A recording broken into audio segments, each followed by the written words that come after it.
मुजफ्फरनगर जनपद पड़ता मेरठ के पास।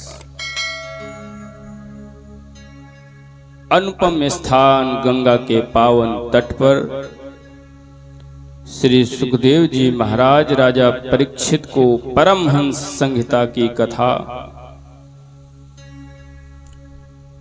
चतुर्थ दिवस की सुना रहे हैं। सो पावन कथा आप लोग बड़ी ही भक्ति के साथ, निष्ठा विश्वास के साथ श्रवण कर रहे हैं। कल के पावन कथा प्रसंग में आप लोगों ने श्रवण किया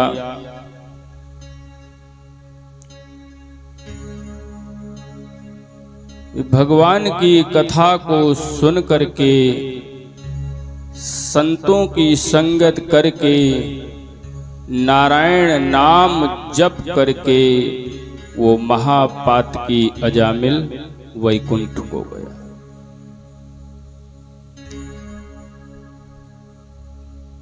सुखदेव जी महाराज सप्तम स्कंद की कथा प्रारंभ करते हैं। श्री परमात्मने नमः।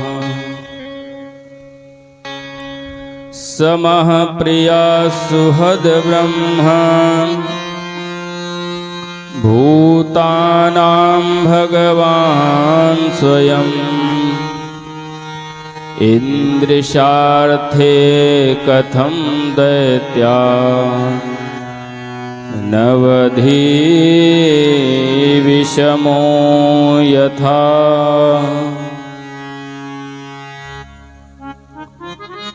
शम प्रिय सुहद ब्रह्म। सुखदेव जी महाराज कहते हैं, राजन साधु पृष्ठम महाराज हरेश चरित अद्भुत यद भागवत महात्म्यम भगवत भक्ति वर्धनम। इस कथा को जो श्रवण करता है उसको भक्ति प्राप्त हो जाती है।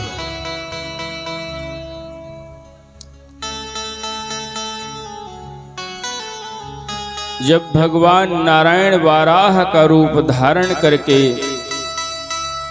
हिरण्याक्ष का उद्धार करके इस गोलाकार पृथ्वी को स्थापित किया था, हिरण्याक्ष के भाई हिरण्यकश्यप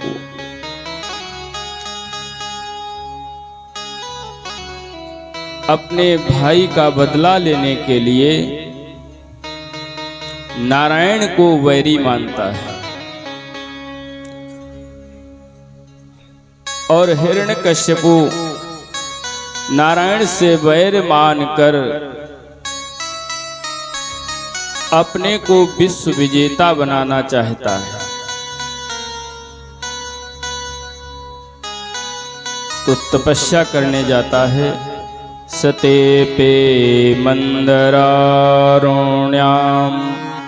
तपः परम दारुणम ऊर्ध्वबाहो नभो दृष्टि पांदागुष्टसितावनी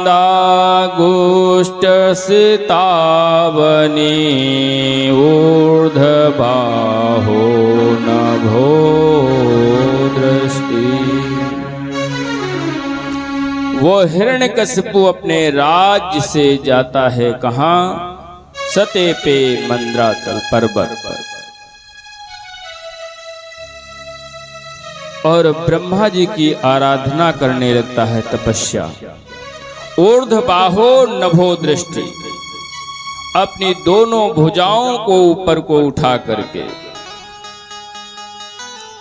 और नभो दृष्टि, जैसे आकाश नभ में अपनी दृष्टि को लगा दिया, ऊपर को सिर करके दोनों हाथ उठा। ऊर्ध्वबाहो पादांगुष्ठ और दाहिने पैर के अंगूठे के सहारे अपने शरीर के भार को रोक करके वो तपस्या करने लगा हिरण्यकश्यप।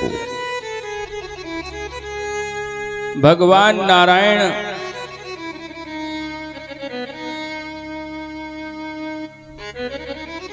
एक पक्षी को बुलाते हैं, जाओ वो पापी दुष्ट तपस्या कर रहा है, तुम उनकी तपस्या को भंग कर दो।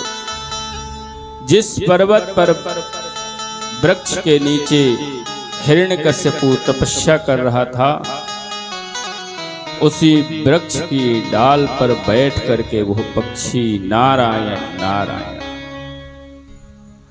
हिरण्यकश्यपु अपने वैरी का नाम सुन करके तपस्या छोड़ देता है, घर को आता है। उसकी पत्नी कयाधु, स्वामी आप तपस्या करने गए थे? हाँ देवी, लेकिन वहां पर एक पक्षी हमारे बैरी का नाम ले रहे हैं। क्या? नारायण नारायण।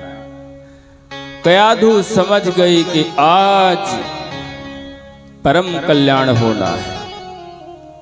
इस प्रकार से जल लाना, भोजन प्रसादी लाना, बिस्तर लगाना, सेवा करना, स्वामी वह पक्षी क्या कह रहा था? नारायण नारायण। और उसी रात्र में भगवान की शक्ति के द्वारा कयाधु महारानी के पावन गर्भ में भगवान नारायण स्वरूप अपनी शक्ति के द्वारा प्रहलाद जी आ गए। नारद जी ने कयाधु को नवदा भक्ति श्रवण कराई। वो भगवान का भक्त प्रहलाद अपनी मां के गर्भ में ही नवधा भक्ति को श्रवण किया। पुनः प्रातः काल होते ही हिरण्यकश्यपु आता है, मंदराचल पर्वत पर तपस्या करता है। ब्रह्मणे नमः। उसकी तपस्या से ब्रह्मा जी प्रसन्न हो गए। कुछ देवताओं ने विचार किया कि यह हिरण्यकश्यपु इतना पापी है, इसके यहाँ जो गर्भ में बालक है वो भी पापी होगा, उसका अंत कर दिया जाए। तब नारायण ने सभी देवों से कहा, जो कयाधु महारानी के गर्भ में बालक है वो भजनानंदी है, साधु है। और ब्रह्मा जी प्रकट हो गए।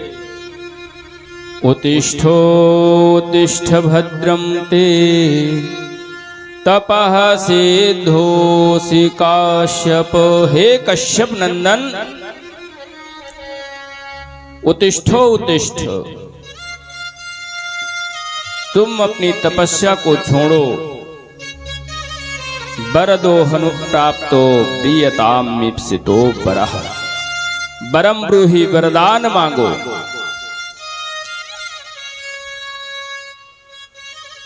तो ब्रह्मा जी जब प्रकट हुए वरदान के लिए, तो वो हिरण्यकश्यपु कहने लगा कि आपके द्वारा जितनी सृष्टि है, थोड़ा आप और पीछे बढ़ जाओ, थोड़ा पीछे और बढ़ जाओ। आज ठाकुर जी विराजमान हो गए हैं ना। हाँ।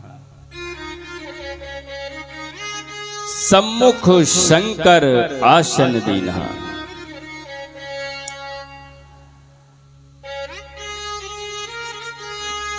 हिरण्यकश्यपु ने कहा कि आप वरदान देना चाहते हो तो आपकी सृष्टि, आपके द्वारा रचित सृष्टि से जो भी हैं, मानव, वानर, पशु, पक्षी, दिन रात, ऊपर नीचे, आकाश में, पृथ्वी पर, अस्त्र शस्त्र, हम आपकी सृष्टि से रचित किसी भी वस्तु से मारा न जाए।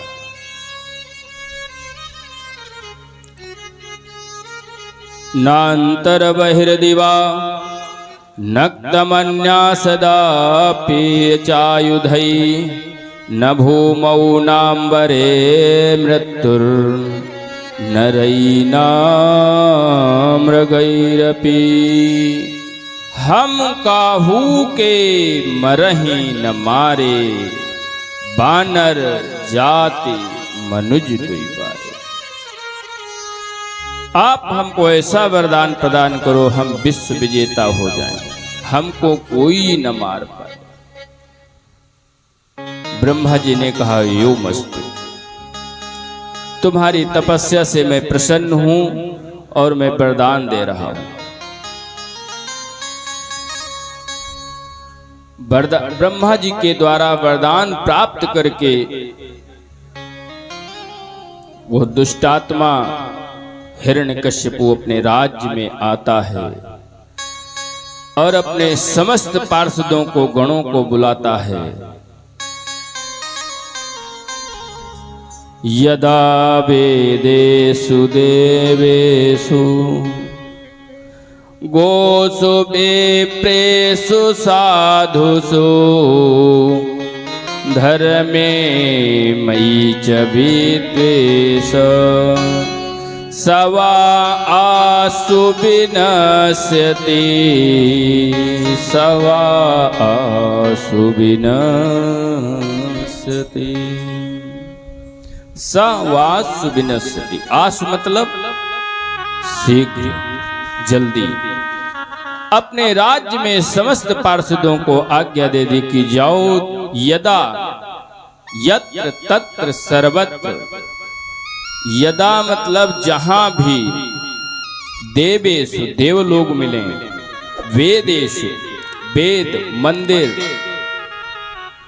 गोषु और गाय, और ब्राह्मण जन और साधु सज्जन, जहां पर ये सब दिखें, जाते ही आसु विनश्यति, नष्ट कर दो।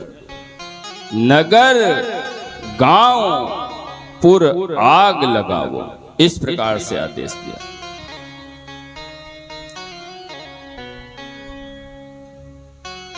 सब अत्याचार होने लगा हिरण्यकश्यपु के राज्य में। उस दैत्यराज के यहां सब पाप हो रहा है उसके राज्य में। समय की गति बलवान है, कियत कालेन ते भाग। समय व्यतीत हुआ, महारानी कयाधु के पावन गर्भ से प्रहलाद जी का जन्म हुआ।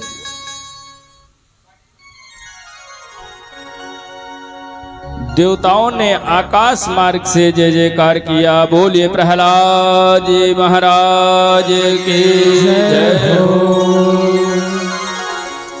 ये सब भगवान के अवतार हैं, जो कल बताए थे कि 24 अवतार भगवान ने धारण किए। 23 अवतार हो चुके हैं, अभी 24वां अवतार। हाँ, प्रहलाद जी का जन्म हुआ, हिरण्यकश्यपु प्रसन्न हुआ। धीरे धीरे प्रहलाद जी जब पढ़ने योग्य हुए तो वो हिरण्यकश्यपु अपने कुल पुरोहित,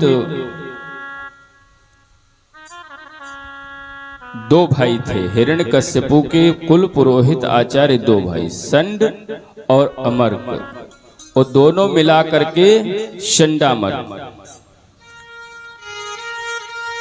शंडामर्क गुरु जी के पास पाठशाला में भेज दिया, गुरुदेव आप इसे राक्षसी विद्या पढ़ाओ।